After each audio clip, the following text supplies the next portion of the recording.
So the present Chief of Defense Staff, Major General Oluyede, got too many Nigerians annoyed last week, where he compared criminals, I know he's referring to Boko Haram and all forms of terrorists in the north, to the prodigal son in the Bible. But he forgot, I want to believe he's a Christian who doesn't read his Bible well, who doesn't understand Bible.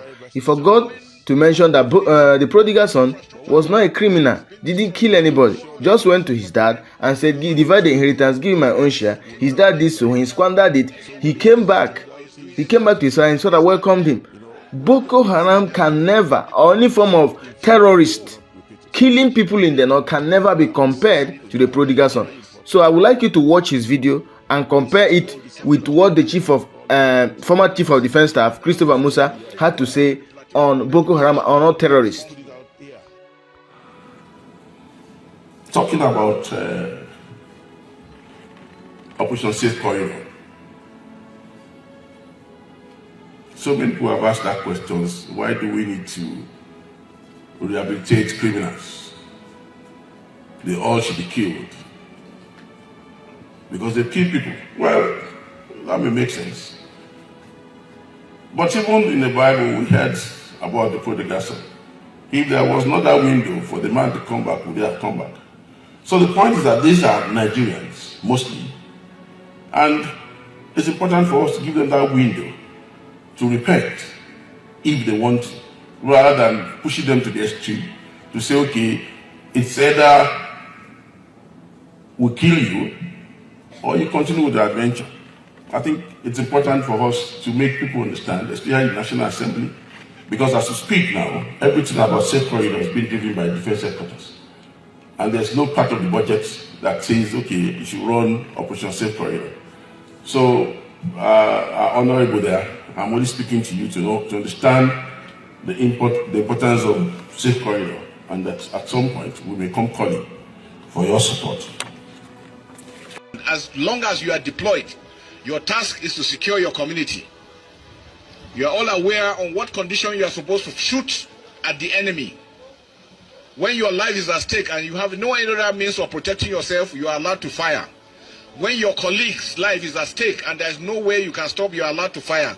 And when the community or any infrastructure you are protecting is being destroyed and you have no other means of stopping them, you are allowed to fire. So do not be afraid to take out any criminal or any enemy that is destroying or is doing any acts of killing. Is that clear? Yes, but like I've told you, the communities you are protecting must know that you are there to protect them, not to go there and infringe on their human rights. I'm going to hold every commander, from the sector commander to the company commander to the platoon commander to the section commanders responsible. If anything happens within your AOR and you do nothing, you will be court-martialed. That I guarantee you.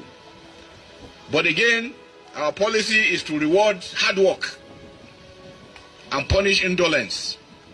When you do well, we'll commend you, we'll give you awards, and then we'll take care of you the more. You will be promoted. Is that clear? With the new concept, all armed forces personnel will be withdrawn from within the towns and will go out into the bushes. All checkpoints will not react. I want to use this medium to also warn my own personnel. I've had reasons, people mentioning that they said they were not told to attack criminals. I said no. Once a military man is deployed in any location, he is duty bound to protect himself, protect his colleague, and protect the communities he is there. He doesn't need any other issue. Anybody that is seen to be carrying arms illegally should be arrested, and if he proves once he takes a shot, he should be shot. That is the man. To bring into gaps between us. Boko Haram started because we protected them. They started as a small group, and if it had been nipped in the bud, we probably wouldn't have gotten to where we are today. The Lakrawas came in, we brought them in, and we said they are our friends and their families until they started attacking us. The message here is, when you grow a monster, it grows beyond you and wants to take more from you. So we must learn to say no to monsters. Any evil one that means by planning any evil against this country must never ever be supported, because it is the silence of the majority that gives them that opportunity to grow to who they become. The people must be part of the solution. I always want to remind people that the citizens, that the terrorists survive within the communities. If we allow them, they will thrive. If we disallow them, they will never survive. First and Second World War are very clear. When citizens stood up against the enemy, they didn't give them food, they didn't give them fuel, because sometimes you sit down and think, 16 years we've been fighting Boko Haram, how have they been surviving? Who has been funding them? These are questions we should ask ourselves. Where are they getting the fuel they're getting? They're getting from us.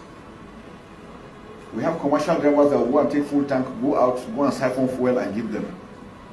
Sometimes they have pre-arranged locations. They siphon fuel in jerrycans, dig holes and drop in and phone them and tell them where they fuel. These are the people that keep them going. So why are we doing this to ourselves? What is the motive? Are you going to be happy if your country fails? You want to be a refugee or an IDP somewhere else? Those are questions we must be able to ask and answer. This is why forums such as this are invaluable. They provide a platform for citizens to receive first-hand information from government and security practitioners. Such transparent engagement not only build trust, but also... This is General Abdulmalik Biu, GOC 7 Division, saying that opportunities are out there for Boko Haram who repented. I love El-Rufai's take. El-Rufai said there is no repentant Boko Haram. The repentant Boko Haram is the one in the grave. But this man, this general is saying that opportunities are out there for Boko Haram. They could become president. Can you imagine? A terrorist. Opportunities are out there for them. They can be rehabilitated. An ex-Boko Haram stands having laid his arms and comes back, turns his way away from his negativity. He stands to be a president of this country. He stands to aspire to any position in this country. Why is he wasting his time when he cannot even deliver? We will do that. But we have appealed to them, including their detractors, their collaborators, to see reason to, as fast as possible, quickly drop their arms so that we can once again reoccupy our peaceful position in Nigeria. A terrorist that terrorized the nation will come and can become president. What about the peaceful one? So which means he's saying that violence is what can get you to wherever you want to get. All this kind of conflicting and inflammatory statements and speeches is what is taking Nigeria backward. And it's not just him anyway. Even the National Security Advisor, though he spoke in Hausa, he also said that Boko Haram are our brothers. Sheikh Gumi have been saying that all along. That is why Boko Haram can never be defeated, because they are politically sponsored. The day Boko Haram stop receiving sponsors, that's the day they will be defeated. And to tell you that Boko Haram, anyone who tells you that Boko Haram will be defeated very soon is a liar. It will take, maybe they are recording, they are saying 15 years, maybe it could take more 50 years for us to even finally find a solution to defeat Boko Haram, because these politicians are the ones empowering them. Politicians from the north, I don't mean... There's been a lot of surging. They're the ones empowering Boko Haram. Attacks within the northeast within the last 1 month. Well, it's not something that's new, because it comes most times with Ramadan. But you know that we are doing our very best to checkmate this, and we'll continue to do that. But why I'm here today is to ensure that in future, this will not repeat itself. So we're looking at modalities, we're looking at lessons learned, so that in future, this will not repeat itself. But I must say something here that's very important. This challenge is something that we've been going all around for the past 15 years or thereabout. And I want to put it out here clearly this afternoon, that for us to end this act of terrorism, the people of Borno State and Yobe State must take ownership of this problem. Because the bulk of the people perpetrating these heinous acts are from these states. They are our brothers, our sisters, our cousins, and we know them. I'll give you an example basically.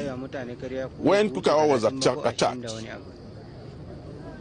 and we were conducting coroner search afterwards, 2 of the people that came to attack Kukawa, the wounded ones, were inside that village. That means the people were complicit. So for us to bring this to an end, All hands must be on deck. Our people must resolve that this has to come to an end. And we must take ownership of this problem. That is my message to the people of Borno and Yobe State today.